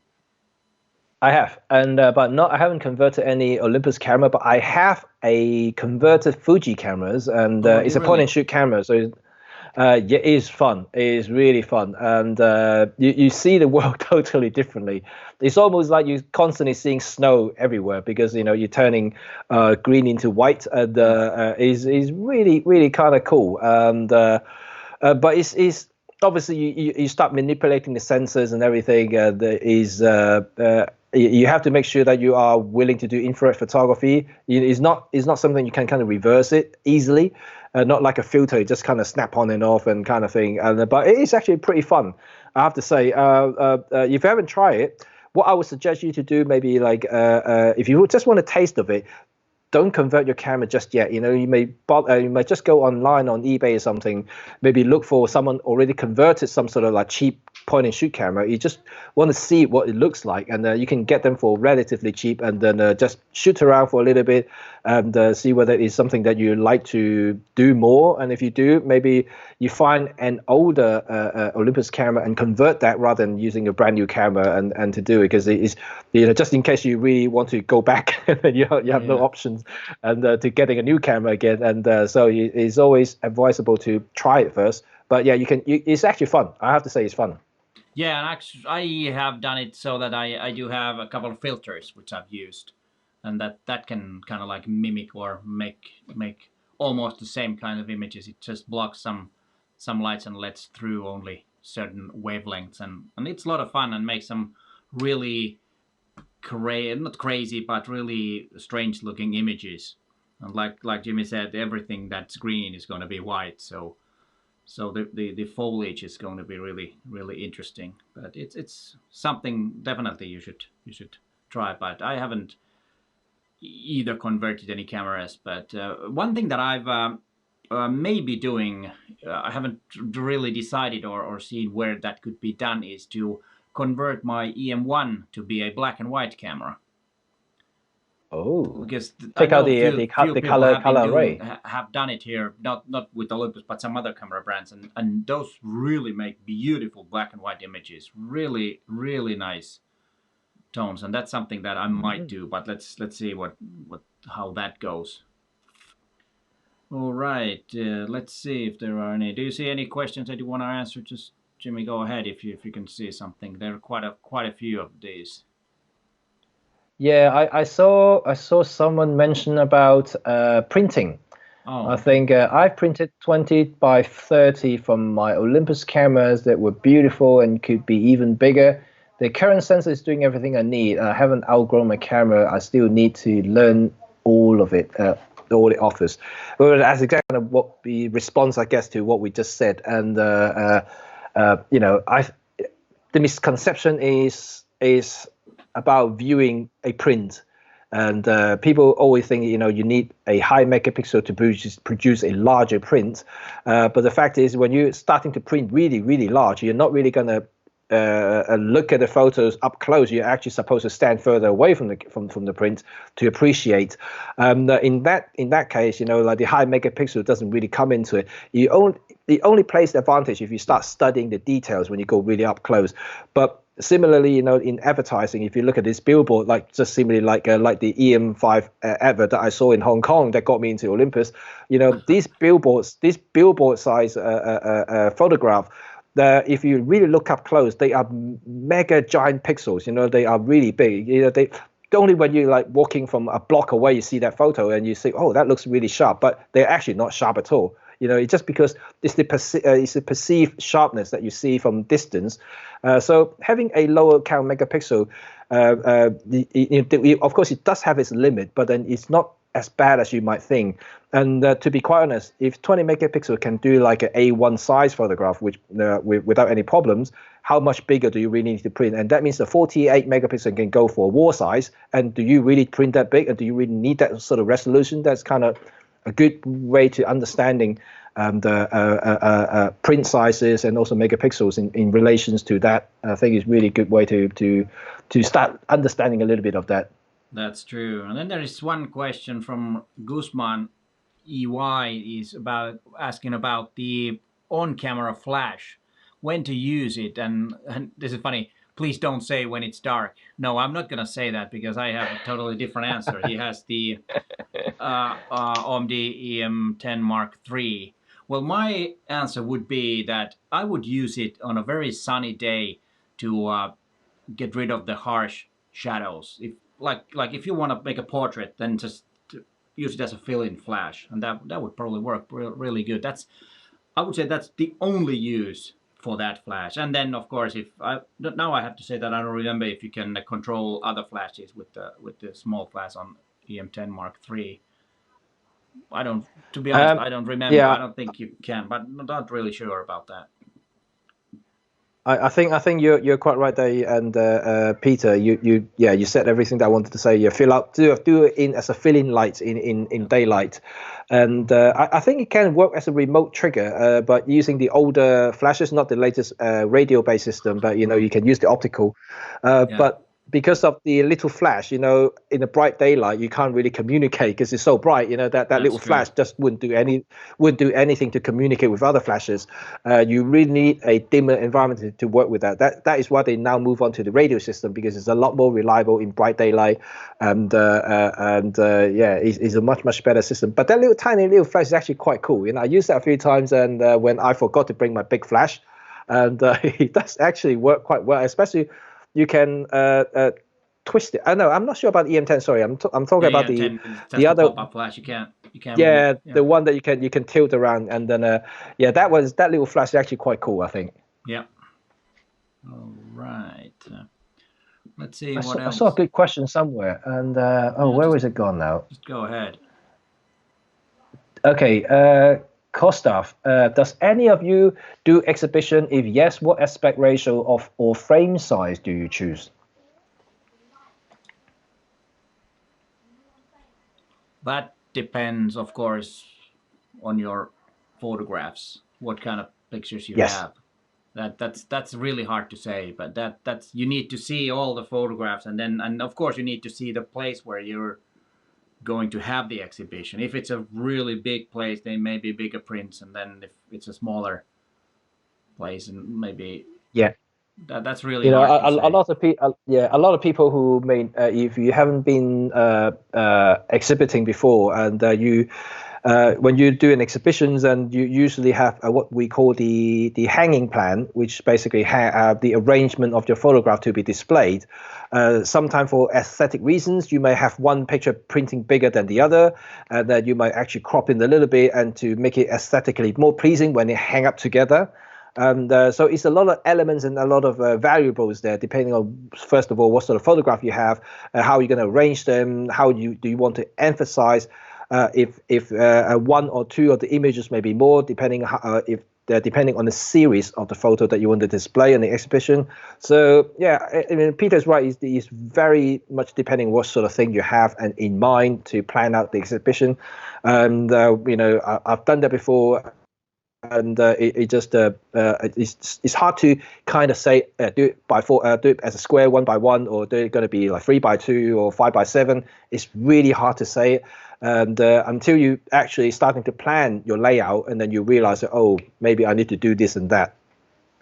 Yeah. Then there was one question about John Eliopoulos is asking, because of the small micro four thirds sensor, what methods would you advise when whatever you do, even with f1.2 lenses and great stabilizing, degrading noise creeps in? Well, the first answer is proper exposure. Expose to the right. That will, and then in the post you will what do you call, lower the exposure to hide the noise. And then one thing that actually it's Joseph Ellis who said in his video, and also last week in my live stream, he said that getting the like getting the sharpness right at the place where you want it. If it's unsharp, then the grain will, or the noise will get more revealed. So those two things, and of course try to use as low ISO as possible. Then I don't think the noise is a big of a problem. And you know, quite frankly, you know, that you really you know, especially shooting in lower light situation, you should be aware of where the light is, and then you compose it accordingly. It's really hard, you know, just like any other photography, and not just Olympus, but if you're using other brands, you know, like I know there could be Sony, you know, they may have a better high ISO performances, but ultimately you really shouldn't use high ISO to bail you out if you from a bad photo, you know, or from a badly exposed photo. You really need to make sure that you have the composition right. You know, you're looking for the right light, and then you expose to the right, which is the light, and then accordingly, and that way you are definitely make sure that you have a great photograph there. And to be honest, if you do that, you actually, trust me, you will probably be using a lot lower ISO than you might think, and because the light is there, you don't really need to a much higher ISO to push that light over, and then yeah, you just have to kind of get used to looking for the correct light and to expose it correctly. And then there's one thing actually that reminds me what Jimmy said, that if the image is really good and it has a story, nobody noticed the noise. So if the image is really good, nobody cares about the noise. That's one thing, of course. No. But there are images that need to be less noise. But I think those three things that we said are the key for less noise in your images. Yeah, and actually, I don't mind Olympus noise. I don't know about you, Peter, but I actually quite like it, and it does reminds me of the film grains when I was using film cameras. It's quite natural in a way, you know. But obviously, that is depending on people's preference, and I know a lot of people may prefer a more clinical photograph when it's just nice and clean with no noise and just everything just tack sharp. But you know, I think a little bit of noise does really give you the sense of that you are actually shooting in a dim situation rather than, you know, everything is almost like shooting in daylight. You know, it just kind of doesn't make sense in a way. And I actually prefer to have a little bit of that noise creeping in.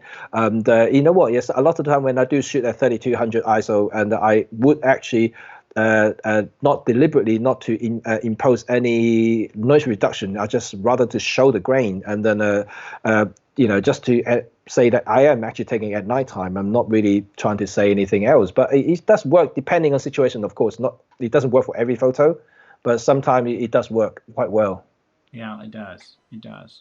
Let's see what else there are. What else do we have? Trevor asking for light painting. Do I do light painting? What about you, Peter? Do you do light painting? Sometimes I do, but not that much. I did a light painting of an Easter egg, you know, during the Easter holidays. That was a lot of fun, and made a small video about it. So that was a lot of fun. I had little, you know, what do you call the flashlights? The small, what do you call those?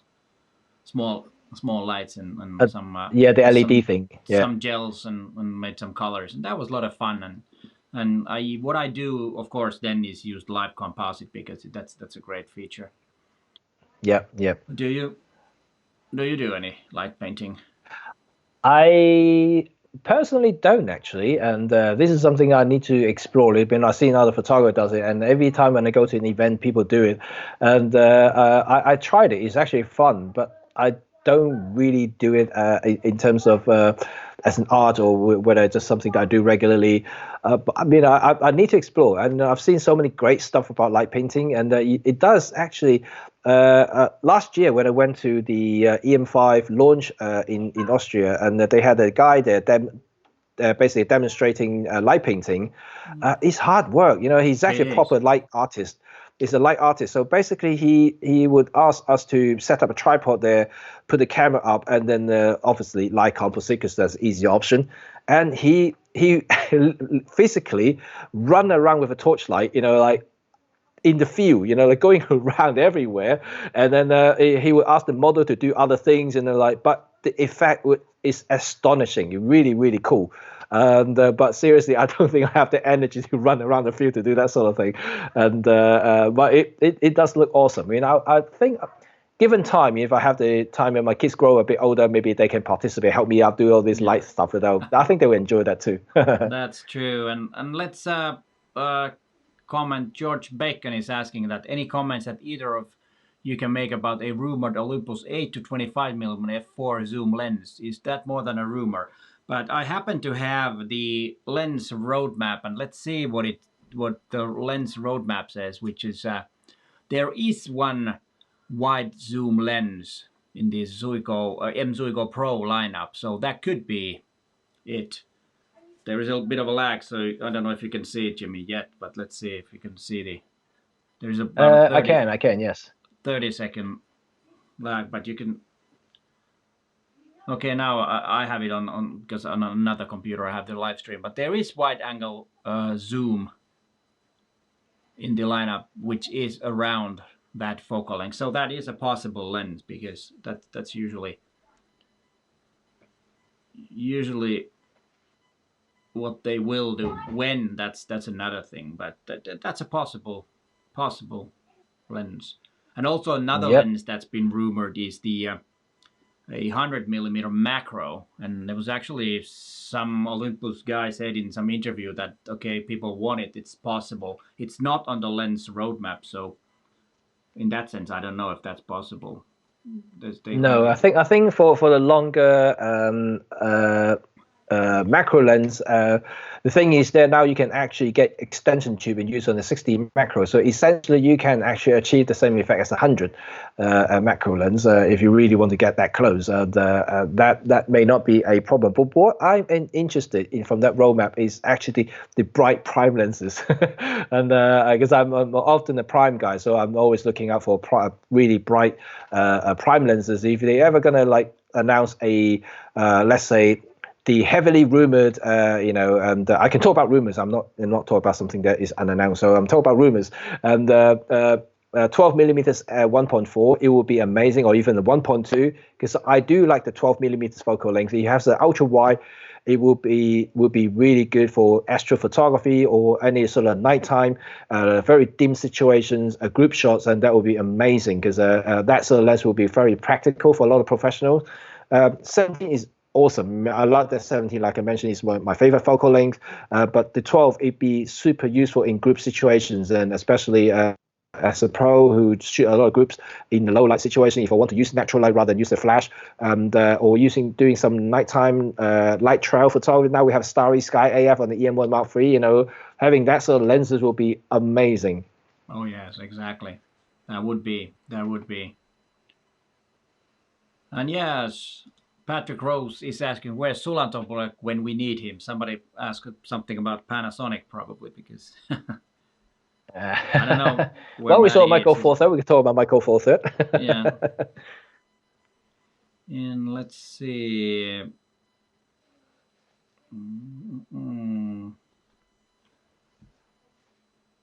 Or somebody is asking if I'm from Norway. No, I'm from Finland.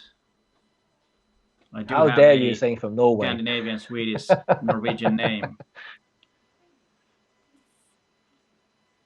Okay, let's see. Yeah. I never asked you, Jimmy, how much time you have. We've already been here for an hour and a half. Just tell me, because we never agree on how much time you have. Well, I have time, but all in all, and I think today, from all the stream that I did, I think I spoke in total about 4 hours in total. And you're still going on strong. I got one more tomorrow, 2 more tomorrow actually, and really? One of course my daily Facebook stream in the morning, but in the afternoon, if you guys are free, pop along and talk to me about mirrorless cameras, and I will possibly repeat something like what I said to Peter today, and some of my history stuff like that, because I'm interviewed by a professional photo magazine, so we're going to run through some of the history stuff. But more importantly is about video. So how I move from photo into video, or how to add video into your photography game. It's kind of like interesting topics there. While a lot of people are getting more like, let's say now, a lot of people are now doing streaming. A lot of people are now doing videos because of all this lockdown at the moment. Like they want to add a little bit of videos into the photography to document whatever they're doing. And so it's actually a lot of people asking that question now. How do I use the record button on the Olympus camera? Like there's a lot of questions there. That's what the interview tomorrow is about, and I think it'll be quite interesting for anyone who might be interested in doing that sort of thing. Interesting. You can probably send me the info about that, and I can put it in the description of the video, so people can go, because I don't have it right now. I saw something today, and let's see if that. Yeah. I think it's also being promoted through Olympus UK. I mean, if you're in the UK, you might have seen the ad already, but then if you are elsewhere, you may not have seen it. But I'll give you the link, Peter, so you can also see other people if they are, want to learn a little bit about videoing with the OMD camera. So that will be tomorrow at 5 p.m. London time. Oh, right, cool. And there is also an interesting question about Michael McLean. Let's take a poll. How many camera bags do you have? And I have to say that I have more camera bags than my wife has handbags, so guilty as charged. And you too. You know what? Yeah, my wife already keeps saying that, when are you going to sell some of those bags? And, yeah, so I have the same problem. Yeah. So how many? But we actually, yeah. Talking about bags, what is your favorite camera bags? Right now is the.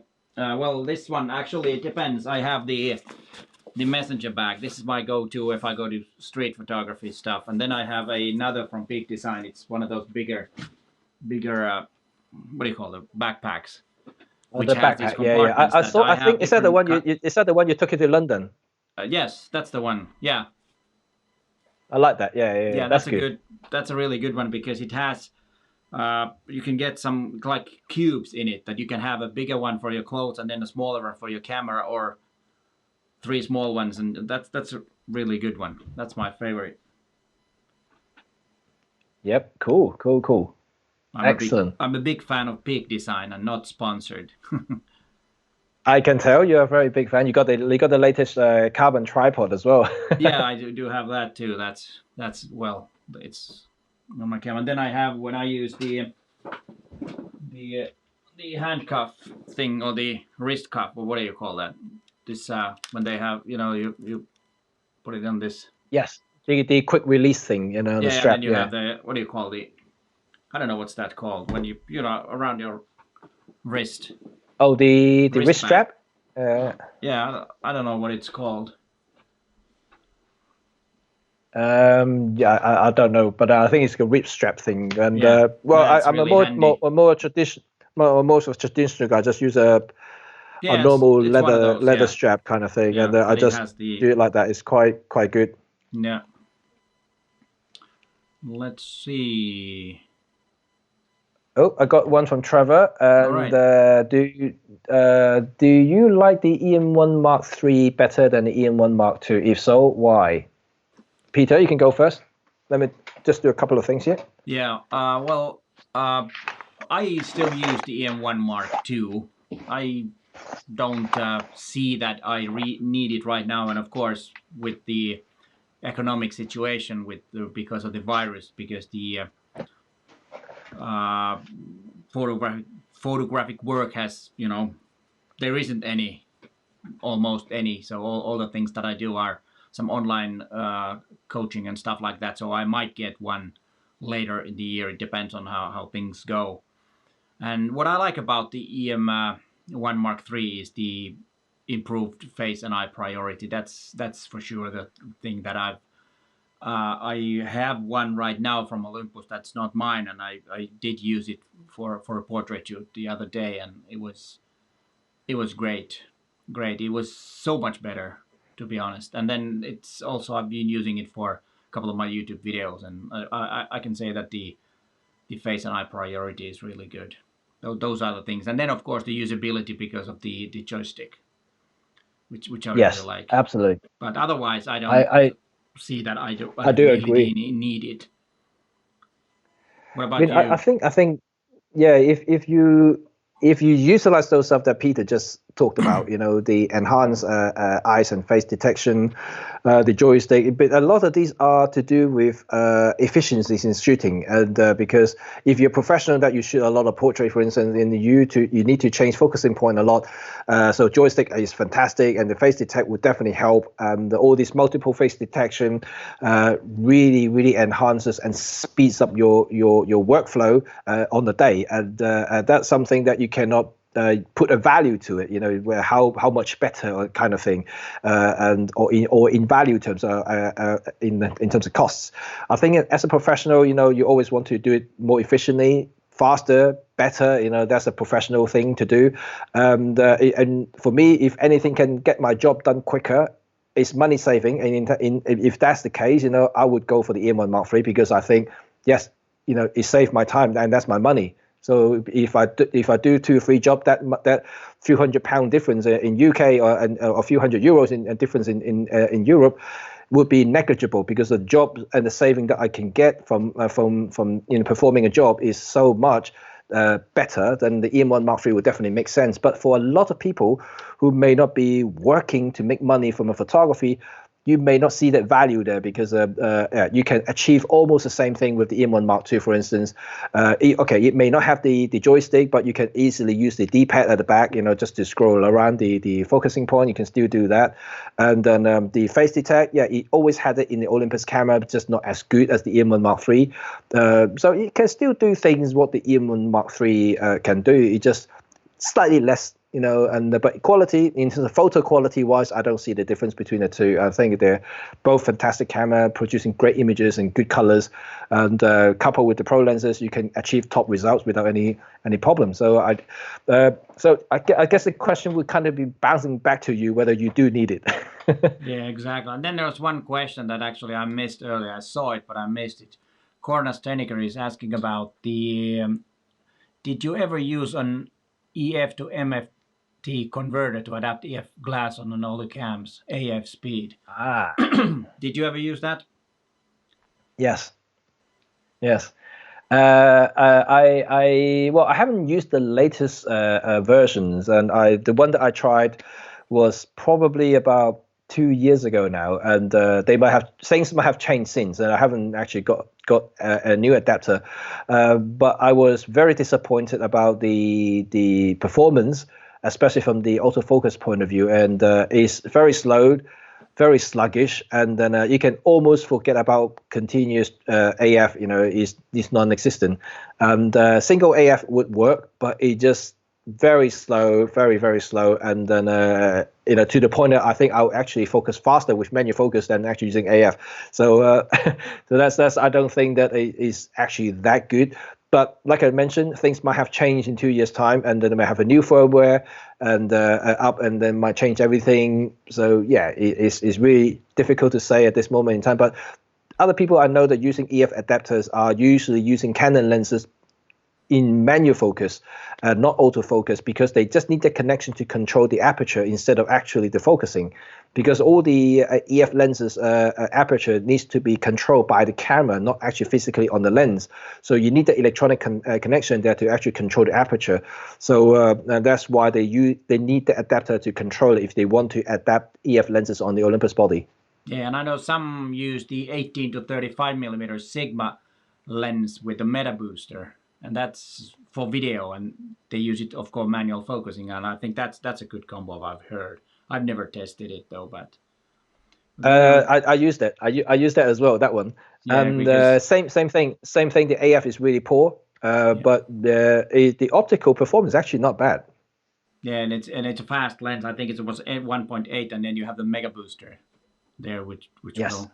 Then there was one question which is always fun to answer, that from Paul Grove. If you were stuck on a desert island and could only have one camera body and one lens, which would you pick?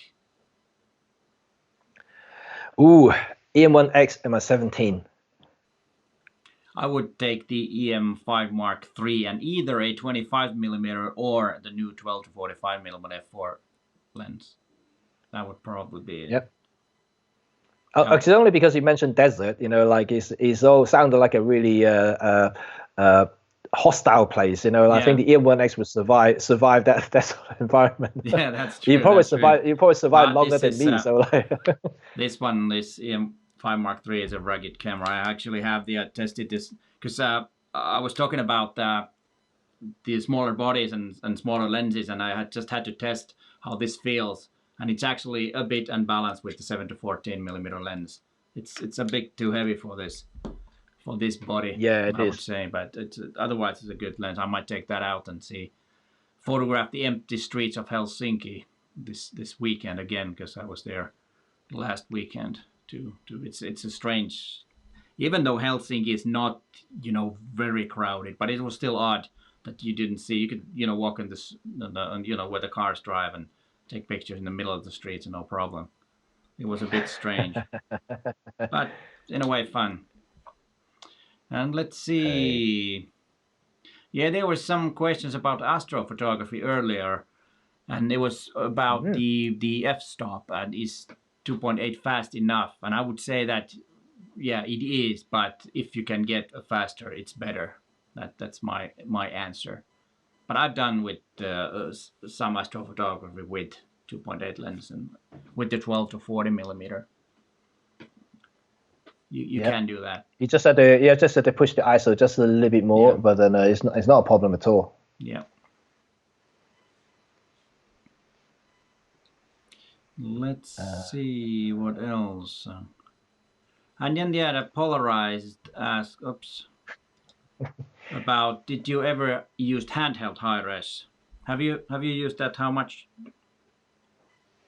Yes, I have actually, and I don't use it often because you do need a very still, scene or subject to photograph in high res mode. Because any movement we solve in some sort of artifact, and that may not look nice. But I have to admit though, since the EM1X and the EM1 Mark III, the handheld high res has improved a lot, and then in not just handheld, I mean just talk about high res mode in general. The movement that comes out from the files actually looks a little bit more like a long exposure shot. So the movement looks a little bit more organic, rather than actually having blocks moving. So it does look better in high res mode, and I do try to use high-res portrait. I just have to ask my subject to stand very still when I do the handheld high-res, but it does work, and it works pretty well. But if you photograph any sort of cities and things like that, you have absolutely no problem with it. The handheld high-res really does work really nicely and very sharp. And but you really just have to make sure what you're photographing. You're photographing a lot of places with a lot of movement, like people, cars, and things like that. It may not work as well as you might think, and so you just have to make sure that you choose the subject correctly. Yep, exactly. Let's see if there are any questions. Let's see. Go scrolling back a bit, and if I've missed something. Oh, the latest comment, and John Eliopoulos. Do you still use any full third lenses, especially the SXG lenses? They are heavy, but still work fairly well in the pro cameras. I never used them. I haven't got any hold of any lenses, and the used ones are really expensive. I have, and I have one in my possession, and I still use it occasionally because it's a really cool lens. The one that I have is the Olympus M.Zuiko 35-100 f2. Is a 4/3 lens. I have to use the MMF3 Olympus converter to use on the micro 4/3 body. I have to say, these are really fantastic. It works really well with all the pro bodies because it's got face detections, and really good for that. And but obviously when you use adapting the older 4/3 lenses to a micro 4/3 body, because of the adapters and also the construction of the lens and everything, you would get a degrade effect and also performance from the autofocus point of view. So the autofocus is a lot slower compared to the modern lenses these days. But it's still usable. Let's say I use the 35-100 for portrait. So AF speed is not too much of a problem because the subject is still. I can lock onto the focus and I manage to do shots with it. The rendering is superb. It's really, really cool. I mean, I like that lens, but it is, I mean, like you said, it's super heavy. It's super big. No, those You know, are that big. thing, that thing is twice the size and twice the weight of the 40-150 2.8. Yeah, that's true. And then there is an interesting comment from Rick Bear. Let's see if I can. Yeah, here it goes. I wish Olympus would let us choose what firmware we want to install. I did the video and used the space to improve still capabilities, a bit like installing apps on smartphones. Yeah, that would actually be a pretty good idea. And I did make a video about what if Olympus had apps on its camera and to shareability, and you could have an Instagram app or Facebook app or Flickr or whatever, that you could share your images straight from the camera, and I think that would be interesting, and that would be one thing also that you could do, that we could kind of like, I don't know if video quality is only about firmware. I don't know really. Well, yeah, that would be beyond my knowledge, and I'm not entirely sure how they design the actual software side of the camera itself, and so it would be hard to say. But talk about app stores and apps on cameras, the one of the few cameras that still using app store is Sony. Some of the Sony cameras, because they still have the app store going, so like the RX100, for instance, I mentioned earlier, you can actually install apps into the camera to enhance the capability. Yeah. In each app you have to pay for, so you have to pay for these options. But the thing is, I found the problem. Even Sony admits the problem is that there aren't enough app developers to develop apps specifically for these sort of cameras and platforms. They're not as popular as smartphone, for instance, like iPhone or Android phones. And they just don't have the economy of scale to implement it. If you ask Sony themselves to develop it, they might as well just put it into the camera rather than have it in App Store. And so it's going to be like a chicken and egg thing. I think it's a good idea, but whether they can implement it or they have the resources to implement it is another thing. And they might as well just, when the time is right, when there's enough capabilities or processing power, they just put it into the camera instead of asking you to install it yourself. I guess that's the way that they want to maintain control, and of all the developments and everything. That's true. Then there is one from Greg Schroeder, and it's about do you have ideas for creative uses of live ND filter? Yes, I have. All right, I want to show you one photo.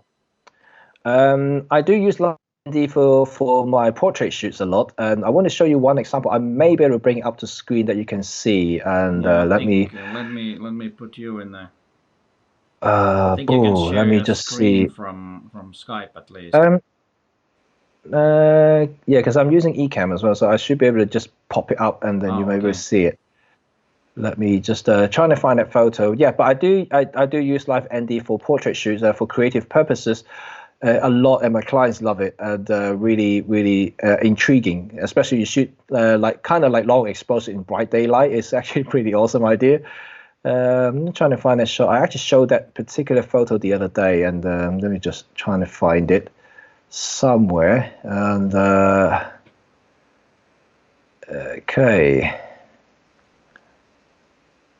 Right, while I'm looking for it, you can see if there's any other questions, and then I would let's dig it out somehow. We'll get back to you, Craig, with the photo that. Oh, I do find it now. Right, let me just see if I can bring it up. That'll be interesting. And right, let's see if I can bung in here. Okay, I don't know if you guys can see it. Not yet, at least. No. Can you see it? No. No. Oh, damn it! So I can't really. You can can't really show that to you guys. Oh, all right.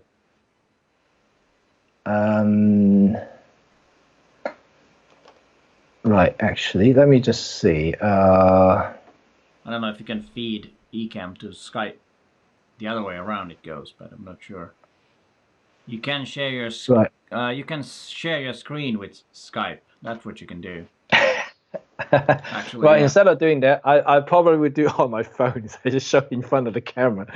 Oh yeah, And that'll do. I'll just make you bigger yeah, here. I was just trying to show it. Yeah, there you go. That's one photograph here. I don't know. You guys can see it. Let me just Let's show it to see if you. we can see that. Yeah, there we can see it. Yeah. So That's pretty cool. that's a live ND photo. That's pretty Oop, cool. a Leica notification just popped up. And That's so yeah, you can see that that's a live ND, and basically I have the subject stand very still. yeah. But even though when I say very still, because it's shooting in bright daylight, because the live ND feature, you don't have to shoot in multiple seconds. So like, I'm only talking about maybe like half a second or so, maybe even faster than that, maybe a tenth of a second. So like it's quite easy for you to stand still for even 1 second. So yeah, that shot is totally possible. It's very easy to achieve with live ND. All I did was a ND32, I think. It's just a boom, so there is it, and that was a very easy thing to do. And I do not just that, I have other photos obviously, and then but quite hard for me to dig one up. And now, but yeah, that's one photos I showed you, and using live ND as a creative tool. Yeah, that was really a great thing. And I'm actually what I've used it sometimes is for panning, just to get us faster shutter speed and do panning. That it works very well on that one too, which just makes the shutter speed kind of like longer. That's another way to do it. And then of course just the normal, the waterfalls and stuff like that to use it for. And I think it's a really good feature, especially with this lens, for example, the 7-14. I really like it because the what do you call the filters for this one are really expensive and huge. And if you're outside, this is on a tripod, making a landscape, and you have like a big filter here, wind is going to take your camera with you. So that's why the live ND is really good on and of course with the 8mm fisheye, it's really good because you cannot get any filters otherwise. Yeah, absolutely. Yeah, let's see if there are any other. Michael McLean just said we really need a schedule for everybody's live streams. Yeah, there's been a lot of live streams lately, and I usually do it this time on Wednesdays, and I've had them for, I think this is the 7th one when I have a guest with me, and because it's a lot more fun to talk to someone than just for, at least for me, it's easier to do these with if I have somebody to talk to.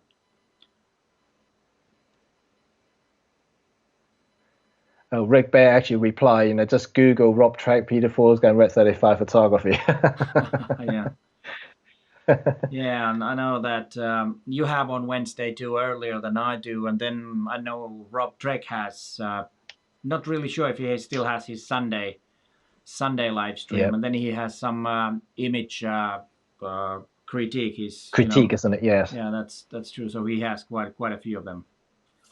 But an easy thing to remember is Wednesday is Jimmy and Peter. Yeah, the most important day. Yeah, absolutely. Yeah, you just start staying in front of the screen from 3 p.m. until evening. You cover both of us. Yeah. Okay, cool. Let's see, what else do we have?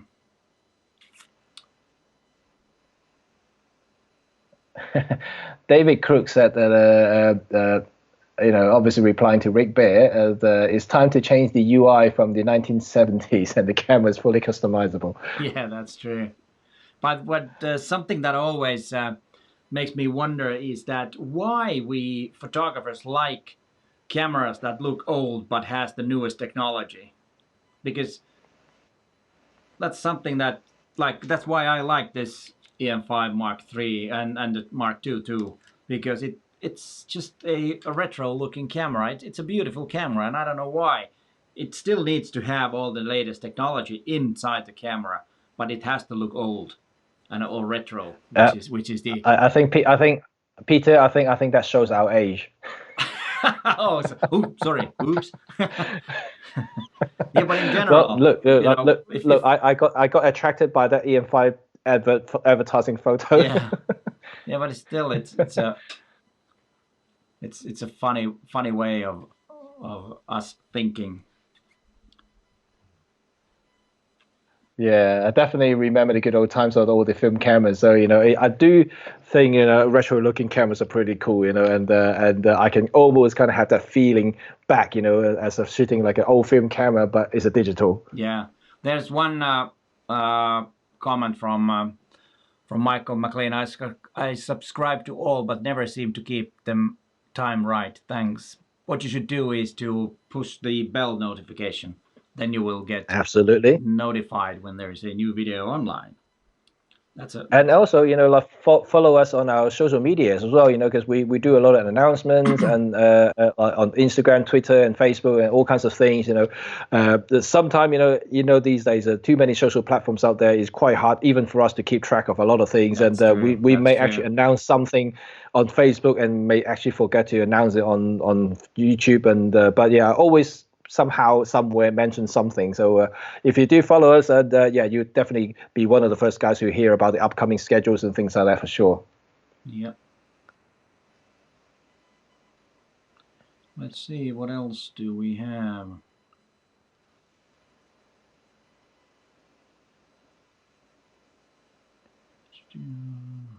Yeah, I'm reading the comments and see if there are any, and then there is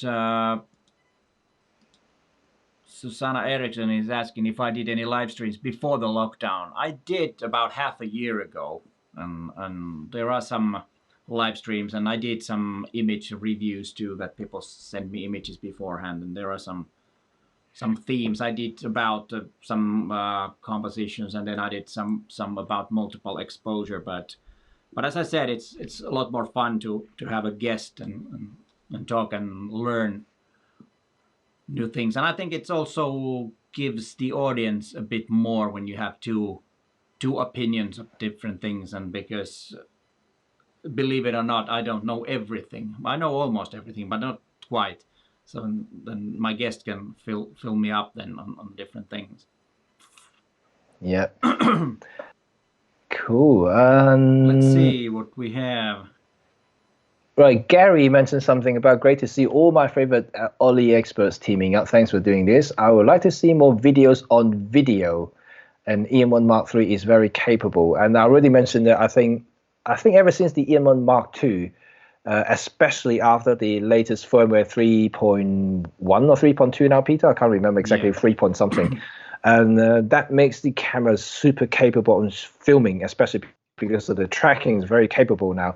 And the EM1X, of course, is a beast of tracking, and then the EM1 Mark III now is superb. And EM5 Mark III has the EM1 Mark II capabilities. So all these the latest crop of cameras are really good for videoing. They all shoot 4Ks, and then the latest 2020, 2019, 2020 models will have slow motion as well, the 1080 and 120 frame. Yeah. So it's actually really, really good. But of course, you know, if Gary, you are interested in more video, I mentioned earlier with Peter, I'm going to give you some detail. Peter is going to list it up later. I'm going to do a talk tomorrow, being interviewed about video spec on the Olympus camera at 5 p.m. London time. So if you want to tune in, and then I will talk about videos and that particular video. So it's all live, so you can ask questions there and then as well. So that would be quite interesting. I do see another really funny one, and it might crack you up, Peter. Right. Sam Thompson, Jimmy has Zoha. What do you have a psychic, Peter? What is Zoha? Sorry, I don't. Zoha is my model. Oh. Sorry, no comment on that. I will become Peter's model. How's that? Yeah, that would be actually interesting to make a portrait session over the, over the internet, like this. Yeah. Maybe we should do something like that. I think I have some ideas spinning in my head at the moment. I'm gonna talk to you later, Peter. How that would. I don't think it's possible to remotely trigger the camera so that I could have my camera here and you could actually take the photo. me as a model or the other way around. I don't know if it's possible. Yeah, I don't know. I Most don't know. We likely have to not. think of something. I have to think of something. Yeah. Let's see. Focus bracket, blah, blah, blah, blah. Right. And then actually Rick Bear is asking who is coming up in your next live streams? Do you have any guests coming up?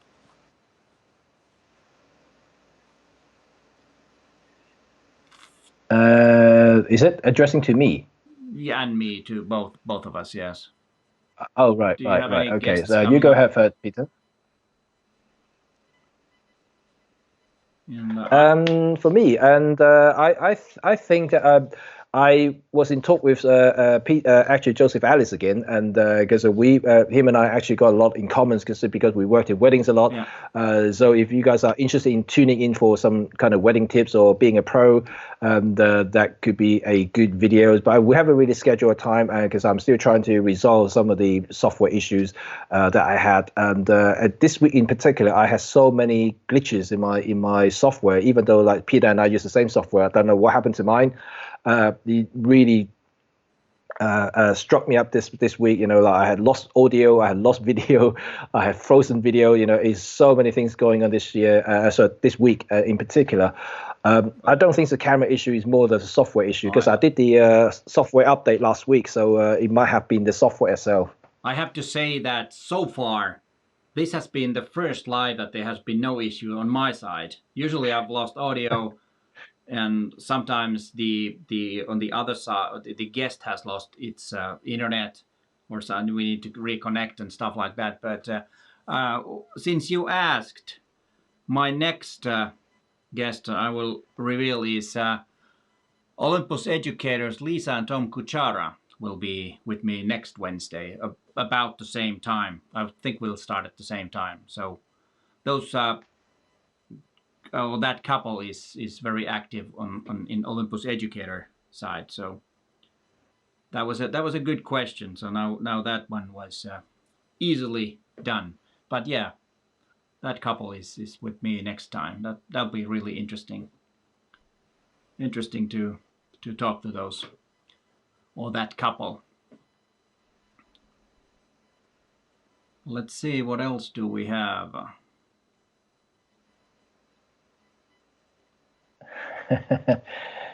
Right. Any other? And about also about the videos, about video, and then I have a script about the video features in different Olympus cameras, and that's coming up in next 2 weeks. So also that's awesome. I have to tune in for that. That'd be really interesting. And I think a lot of people are overlooking the video features on the Olympus cameras because they are actually a very good tool, especially if you want to film something. Oh yeah. And achieve some really good results. And that will be a very good thing to try. Is then especially now we have time to try out everything, all the features on the cameras now. Yeah. Now Rick Bear is saying that I don't have any sound. Maybe there was a glitch. I shouldn't have mentioned anything about the glitches or problems. But I think my audio meters are doing okay. But please let me know if there are any. Oh, okay. Maybe it was just. Maybe it was a prank. Maybe he just made. You know. Thanks. Maybe. Yeah. Victor Scorpan and saying that you guys after so intensive live streams, do you think that you can come back to photography routine that you had before? Why not? I'm a professional. I need that as my income, so I would have to go back to continue my normal routine as usual. So in fact, once the everything's kind of back to some kind of normality, I would guess that my live streaming will be a lot more restrictive, and even though that I possibly keep the Wednesday live stream as a regular thing, but my daily Facebook stream would be severely limited because I will have to go out and start shooting again.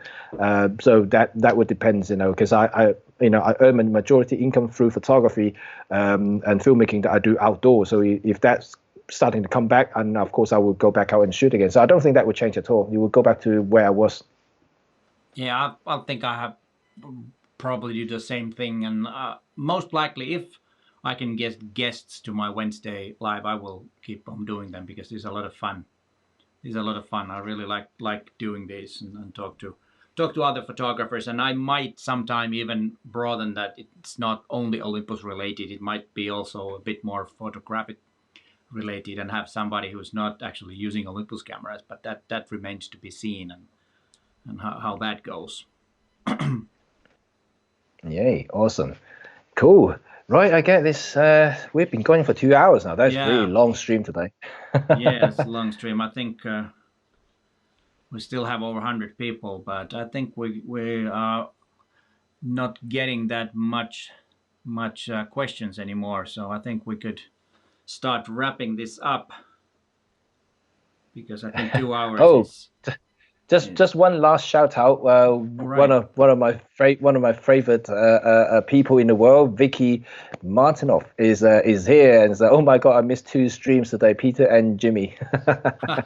You know, she's in almost all my videos, and yeah, is fantastic. A lady there, and has a hell of a knowledge on photography and camera. Right. She's also a great enthusiast on the on the smaller format cameras, and yeah, cool. is cool. a great lady. She is. All right, that's really cool. But I think we are wrapping this up here, and I want to thank Jimmy for being here, and since you already had a couple of lives today, you still managed to make it and talked as much as you usually do, which I really appreciate, because then it leaves some more room to my guest, which was really great. And I also want to thank all the questions and all the people who were attending this live, and thanks for watching, and bye for now.